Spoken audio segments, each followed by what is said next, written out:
What is up, everybody? Skratch coming up with another Raid Shadow Legends video. We are currently on the test server, guys. Today, we're gonna have a look at a clan boss team, or better said, we're gonna have a look at a champion from a clan boss team, because all our eyes are gonna be on this champion. One of the most insane DPS champions in the entire game, and guess what? Is an epic champion. Now, while I was away on my vacation, guys, I prepared tons of videos for you. Quite a few clan boss ones. We had a look at Lord Shazar, we had a look at Turvold, and we've seen some insane numbers from those two champions. Now, a lot of you guys commented, Skratch, you gotta put this champion in there. You gotta try him because he's gonna deal more damage than those two legendary champions. So that's what we're gonna do today, guys. We're gonna have a look at Anax. We're gonna kind of like get an idea of how far off or by how much he's actually gonna beat those two legendary champions. Of course, if he gets to beat them in terms of damage. Now, Anax is really underestimated as a champion. My opinion, that is top 5 best DPSers for clan boss in the entire game. He is just such a solid champion. He can work in so many different teams and he can bring so many on his own to the team. That's kind of like the whole idea with this champion. And I feel like a lot of people are sleeping on him. A lot of people are, well, I'm gonna use Fane instead of Anax. Well, I'm gonna use Farrakeen instead of Anax, or God knows what other champions, and are kind of like vaulting this bad boy. You've seen him even in my Spider team for the faction war games that we had as CCs. I actually had done that, so I used him even in my Spider team. I feel like recently I just like this champion too much. Now, before we jump over to the main topic, guys, if you enjoyed the music you hear in the video, I just want to let you know I partnered up with Soundstripe. They have an amazing music library, so if you're a content creator, a music enthusiast, definitely head over and check them out. You're going to find the link in the description down below or in the pinned comments. Plus, I can save you 15% on checkout by using code SCRATCH. Now, this champion right here is built pretty insane, okay? The reason for it is because I kind of want to give him the exact same stats I had on Turvold and on Lord Shazar. The team that we are actually running today, guys, is very needy in terms of gear. The speeds are crazy. It's not one of those teams that is something that's going to benefit the entire community. This is just, I want to try this champion in the same team, kind of like to give us an idea. There's so many other unkillable teams out there that you guys can use, and they don't require this crazy speeds. Now, probably you're looking at Anax and you're like, Skratch, but those stats are pretty crazy. You won't need that, okay? So cut 2000 attack from him, cut 100 crit damage, and you're still gonna be able to one-key it with a team like this without a problem. The only thing is that you need pretty high speeds on the rest of the champions, so most probably, unless you are some sort of a whale or some sort of person that really wants to play around with the clan boss teams, it might not be indicated to build a team like this. So the stats that I have on Anax, guys, 6.7k attack, 187 speed, 101 crit rate, 297 crit damage. Now, one thing to keep in mind, if you're comparing this build with a Bad Eater build, where we gotta use the champion on Relentless and we gotta have him at 220 speed, this is way more accessible to get this attack and crit damage with such a low speed compared to those other teams out there. But the rest of the champions will have very high speeds, okay? So much higher than the rest of a Bad Eater team. Masteries, offense, and support team. I'm gonna show you the entire team at the end as well, just for whoever is curious, guys. But that's it pretty much, okay? Anax hits extremely hard with the A1. Defense down, we have the weaken, which we're gonna have switched off completely. We don't want to use this skill. I just want to use the A1 more often to drop in more damage on the boss. And here we have poisons and decrease accuracy for 3 turns on a 3-turn cooldown, which is very good because we'll be going on a 2-to-1 ratio. That's going to allow us to fill the entire poison bar without a problem. I just wish that we wouldn't have this decreased accuracy in here. That would make him perfect, okay? Just imagine having weaken instead and poisons. How awesome would that be? Now, that being said, let's jump over into the clan boss run and show you the team and jump in and see what sort of damage we can squeeze out of him. This is our team right here, guys. We have Cardiel as lead. We're getting that Speeder as well. We have Lydia, we have Demita, we have Seeker, and we have Anax. Now, if we're gonna have a quick look at the team setup, you will have to kind of like prioritize a couple of skills if by any chance you are interested to create this team. This is Cardiel, that's how you prioritize his skills. On Lydia, we're actually blocking the A3, we don't want to use that. We're gonna use it at the start, and then we're just gonna have the poison sensitivity. We want to make sure we're not keeping the block buffs active on the clan boss because we're gonna lose a poison for it, and it's not worth it. Demeter, nothing changes on her. And then with Seeker, you're gonna put him to start with the A1, just so you can actually start the run much faster, because we're gonna have to slowly manual for a couple of seconds, and we're gonna switch off this skill on him. I'm gonna use it though just to see the damage that we're getting once or twice, but I'm gonna put it off so we're getting more damage out of the A1. Now that's the team right here. I'm quickly gonna show you how to set it up. You could start it, go directly on auto, stop, and then play it again, but you know what?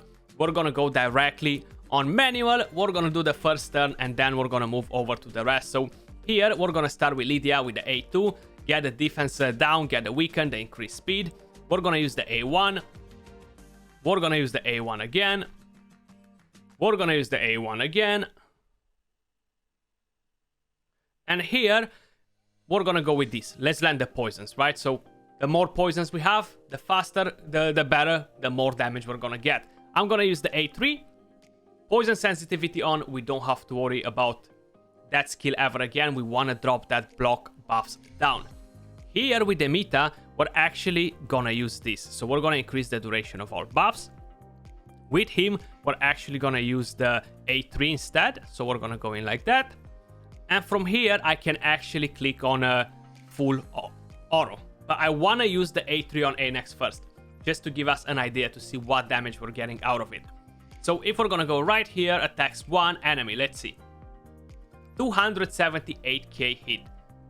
Pretty decent. Now I feel like the A1 will ramp me more damage with both of the hits, so you're gonna see that in just a second. Once everything is gonna come in play here. Okay, so he's doing his shenanigans there. This ramps up tons and tons of damage as a team, guys.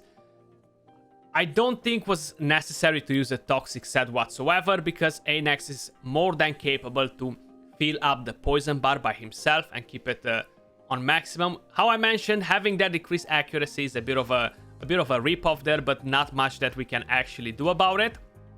So we're gonna get that cleanse in play, and we're gonna start kicking it off from here. Let's see some numbers from A-Next, from the A1. 162, 170. So that's already like what, 80k more than by using his A3.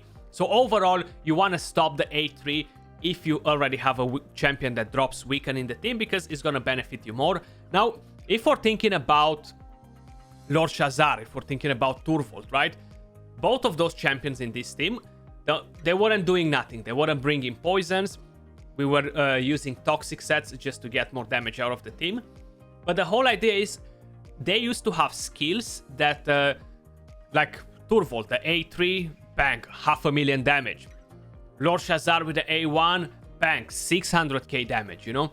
So they have, each one of them kind of has like his own special skill. Damage. Now A-Next, he deals crazy good damage with the A1, but he brings poisons with the A2 as well, you know? So that's a very solid thing, especially if you don't have some insane gear for your champions.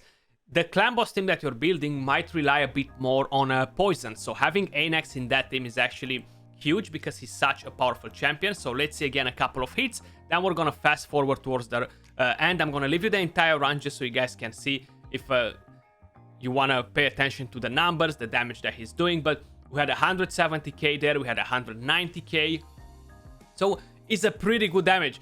If this would have been a triple hitter, the A1, and to be able to give him Giant Slayer as well, that would have been like absolutely insane. It would have been so damn powerful, you know? But this is a very easy team to set up, how you've seen. The speeds are pretty high, pretty hard to make it work, guys. But I'm gonna fast forward towards the end, where we're gonna see the damage. We're gonna show you the total stats on all the champions, kind of like speeds and everything. So let's jump into it. And we're back at it, guys. Turn 48, 145 million damage. A-Next absolutely obliterating the clan boss. We didn't really had a look at the damage that he was dropping with the A2, so we're gonna try to pay attention a bit to that as well. Once we're gonna get to his turns, I'm actually gonna stop it, and I'm gonna manual with his skill just to see the damage. So there we go, dropping that in. And now we have the A2, so let's see the damage here. 155, 133. So I feel like it's slightly less damage than his A1, but of course we're bringing the poisons, which overall they help so much, man. Like how I mentioned, they are pretty high requirements on the speeds to create this team, guys. It is affinity friendly. Once you're gonna drop your stats, okay, even if you cut the stats that I have on my team in half, you're still gonna get to 1 key without a problem. The main issue is reaching that speed, and we know how hard it is to get speed gear from the dragon, because the dragon barely drops any speed gear. It's like it doesn't even exist. Turn 50, 152 million damage. Absolutely insane. Now we got Cardiel with 29, Lydia with 19, we got Emita with 12, Seeker with an impressive 28 million damage, and Anax blowing everyone's mind with 62.5 million damage from an epic champion, guys. Now, tell me, what do you think about Anax? I know if we're thinking about Turvold, he dealt 73 million damage. If we're thinking about Lord Shazar, he dealt 76 million damage. But Anax is not that far off, man. Honestly, I'm very, very impressed to see 62 million damage from an epic champion. Hands down, Anax rocks the clan boss. Definitely top 5 damage dealers in the entire game. You can tell me whatever you want. I prefer Anax over Dracomorph for clan boss. And the reason for it is because Dracomorph, he doesn't deal damage with his A3. He lands defense down and weaken, but he doesn't do damage. Anax, he deals damage with the A1, A2, A3. That puts him on a higher rank than Dracomorph when we're talking about damage. If you guys remember when we actually checked the tier list that we've done for clan boss a few months ago, he was ranking higher than Dracomorph just because of it. And it's true, with Dracomorph it's easier for you guys to build your clan boss teams because he brings defense down, weaken, poisons, he deals decent damage with his skills, but you don't have to rely so much on the gear. Here you're gonna have to make sure you're a bit more on point. It's kind of the same with all the DPSers, but I just feel like Anax kind of needs a bit of a special care. Some unkillable teams are a bit harder to tune with Anax, not impossible, but a bit harder. So I understand if a lot of people tend to don't be big fans of them. Now I'm gonna show you guys what sort of stats we have on the other champions in terms of speeds. So Lydia, she should be right here. She is at 303 speed. She is the fastest champion in the entire team. We do have the lead from Cardiel, which of course it helps us, because without the lead she would require 19% more speed than she currently has. So 303 speed. You see the rest of the stats on the screen. I'm not gonna read every single one of them, but full crit rate, solid crit damage, a bit of an overkill on accuracy. Masteries, support and offense tree, we have War Master as tier 6. The next champion that we had in here was no one else but Cardiel, because we only used 2 legendary champions on a 150 million clan boss team, okay? 150 million with 2 legendary champions. These are the total stats on him as well. 268 speed. He's a bit with too much crit rate, seems like. Decent attack, 250 crit damage. I could rely on having this on all the time and have the crit rate. That could be fairly decent, at least for him, because he's not gonna attack with all the this skill, for example. So it's fine if he's missing on a crit rate buff sometimes. But honestly, I just went to get the right speeds on the champions, and I haven't worried so much about getting 75% crit rate and 300 crit damage just to bring in even more damage, because they're crazy the way they are. So no need to do it even crazier. Masteries, offense, and support tree. I could have put counter attack on him. I don't know why I went on support, but that's kind of like one of my bets. Kind of like the masteries from before. I can't remember if I used a different team with him or something like that. The next champion that we have right here, guys, is none else but Emita. She is at 297 speed. Masteries, offense, and defense tree. She does have the counter attack there for when an ally gets the stun. Seeker, where is he hiding? So let me just see which one. This one. Savage crit damage. I gave him crazy good damage because he's pretty slow. 214 speed only. 4.3k attack. Tons of crit damage. Full crit rate. Masteries. counter attack on him as well. We have War Master. And the star of the show, you've already seen the champion. You've seen the stats. For whoever missed it at the beginning, I'm going to show you again just so you guys can see the entire team. 187 speed. This is the accuracy, the crit rate, the crit damage, the attack. And these are the masteries. But that was all for this video, guys. Anax, he is an absolute beast. Let me know in the comments down below, what do you think of Anax? How many of you guys are using Anax? And how many of you are keeping him in default and you're using a Feign or something else instead of him? That was all for this video. Appreciate all of you guys watching. Much love. Don't forget to smash that like and subscribe if you haven't and you enjoy the content. I'll catch you all soon in the next video. Peace.